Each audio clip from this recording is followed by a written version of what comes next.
WXII 12 News at 6 starts right now. 12 investigates. New details tonight on a former IFB employee charged with sexual assault and where he worked after the alleged incident. Plus, we are learning more about a woman who died while trying to help a driver on Greensboro Road. And a look at a super PAC working to raise African American support on behalf of the president. How much money the group has raised so far. Next. Starting off this Wednesday with a 12 Investigates follow-up. A second nonprofit here in the Piedmont Triad is now named in a lawsuit filed on behalf of someone who says they were sexually abused. John Caldwell Jr. is accused of assaulting a teenager with Down syndrome at the Industries for the Blind in Winston-Salem. He has since been fired and is now facing charges. And tonight we've learned that Caldwell worked with Industries of the Blind in Greensboro after being fired from IFB in Winston-Salem. Those two companies certainly sound similar. They are owned by separate entities. WXII 12 Steve King is live in the studio to help us sort through all of this. Steve. Kenny, well, John Caldwell Jr. has been suspended by Industries of the Blind Greensboro ever since that news broke that Caldwell Jr. was accused of sexually assaulting a 17-year-old boy while working at IFB Solutions Winston-Salem. John Caldwell Jr. worked at IFB Solutions Winston-Salem for 12 years before getting fired in 2017. He now faces 2 counts of sexual battery and 2 counts of crimes against nature for actions allegedly committed against a boy with Down syndrome that year. An amended civil lawsuit filed on behalf of the victim now names Industries of the Blind Greensboro in addition to IFB Solutions Winston-Salem. The lawsuit alleges IOB hired Caldwell Jr. after he was fired from IFB Solutions. A document the plaintiff's lawyer says was from Industries of the Blind lists November 5, 2018 as the date of hire, which is a full year after he was fired from IFB Solutions. A supervisor at Industries of the Blind says nothing in Caldwell Jr.'s background check process raised a red flag, and that the organization, quote, did its due diligence. But the supervisor was not sure if IFB Solutions was contacted during the hiring process. Industries of the Blind tells WXII 12 News that they suspended Caldwell Jr. after seeing media reports about the charges. In a statement, IOB says, quote, Industries of the Blind takes the safety and rights of all our employees seriously in order to provide a safe place to work. Beyond that, we cannot comment on a personnel matter. Caldwell Jr. remains suspended from IOB Greensboro. He's scheduled to appear in court for the alleged sex offenses on October 31st. Steve King, WXII 12 News. Steve, thank you very much. Happening now, we have learned the name of the woman who was hit and killed while she was trying to help the driver of a broken down car in Greensboro. Police say a car struck 40-year-old Sheena Bonner. This happened on Meadowood Street near West Wendover Avenue at about 7 o'clock this morning.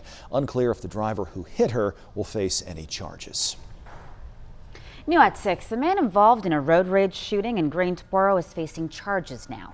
Christopher Jackson's charged with discharging a firearm onto occupied property and discharge within city limits. Police say this all happened around 1 Monday afternoon. 2 cars were heading west on Bryan Boulevard when officers say Jackson shot a gun at the other vehicle. The driver wasn't hurt, but his car got hit multiple times. The driver described Jackson as driving erratically before the shooting happened. Well, tonight a second person is behind bars in connection with last week's murder of a high school student from Glen. Kelly Roman Marin is now charged with murder. Francisco Dominguez Batista is also charged with murder. They are both accused of shooting Jamil Robertson last Thursday. He was 17 years old, found dead on the side of Argonne Boulevard in Winston-Salem. Commitment 2020 now, a Winston-Salem-based super PAC is trying to improve the president's support among minorities. It's called Black Americans to Re-elect the President. Bill O'Neill dug into this group a little bit and shares some surprising findings. This super PAC has raised a lot of money. We asked its co-founder what is the source of that money and how will it help re-elect the president. The same man who once used a machine gun to raise money for his own congressional race now raises money to help President Trump win the support of black voters. Why is it that black Americans should consider voting for the president? On issue after issue after issue, the president is carrying the ball. Investing more money in historically black colleges and universities, up 14% under the Trump administration, is one way the president is reaching out to African American voters. We are determined to help you carry on. We're right by your side. Vernon Robinson, co-founder of Black Americans to Re-elect the President, Says Mr. Trump has also delivered on criminal justice reform, lower unemployment, and continues his fight against open borders. On the issue of open borders, disaster for black Americans, and folks just have to go to their local bank and see what happened to the black tellers. Did they all become vice presidents? No, they were replaced by people who speak Spanish. Robinson's super PAC has raised more than $700,000. He says the money will buy ads on black radio stations and deliver pamphlets to millions of potential black voters by mail. The pamphlet, Make Black America Great Again, quote, exposing how modern-day Jim Crow Democrats are keeping black Americans under heel and how Trump's conservative agenda will set them free. Are black voters really up for grabs in the upcoming presidential election? In my honest opinion, I don't think so. The president of College Democrats at UNCG says African-American voters have lots of reasons to oppose the president, but one in particular stands out. But when you have white nationalist groups supporting the president, racist people supporting the president, his pundits on TV saying racist things going on and on, it's just hard to believe that African Americans or any person of color is really supporting the president. An Alabama church attracted national attention recently for its attack on the president. The pastor posted a sign out front. It read on one side, "A black vote for Trump is mental illness." On the other side, "A white vote for Trump is pure racism." You have donors from all over the country to your effort here. I looked up the North Carolina ones. Only one of them is an African American. Well, I'm glad we got that one. What?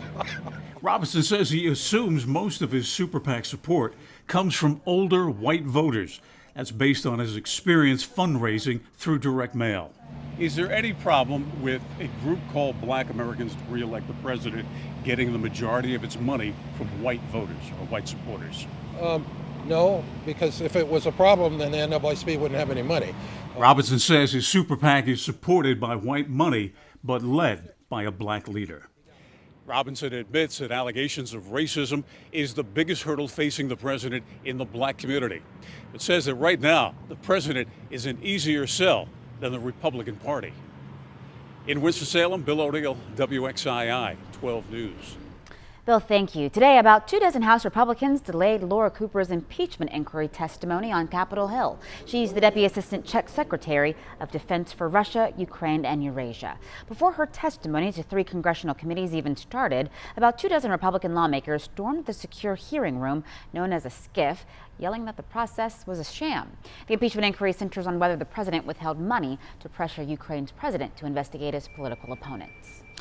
In North Carolina, Congressman Mark Walker was one of those Republican representatives who walked into that hearing today. In a tweet, the congressman said, quote, "We are in the SCIF and every GOP member is quietly listening." Meanwhile, Adam Schiff, clearly peeved that he will no longer be able to hide his impeachment scam, is threatening ethics punishment for all of us. His fake intimidation can't hide his lies. Open the process. A follow-up tweet said the tweets were coming from a staffer who was outside that room at the time. New at 6, a couple of former state troopers are behind bars tonight in Harnett County after irregularities involving traffic tickets. Jason Benson and Christopher Carter are both charged with obstruction of justice, failure to discharge duty, and making a false return of process. SBI agents say they found more than a dozen victims who didn't even know they had been issued citations or charges. Most stemmed from crashes or from abandoned vehicles. Because they didn't know, they didn't show up in court. As a result, they either got arrest warrants or had their driver's licenses suspended.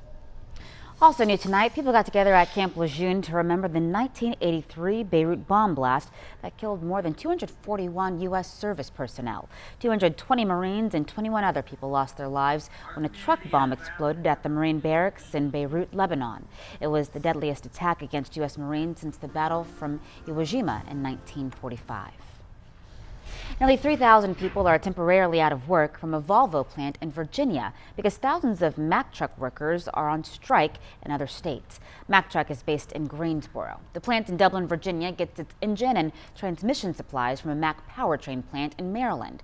Mack workers went on strike last week in Maryland, Pennsylvania, and Florida because of wages, pension, and benefits.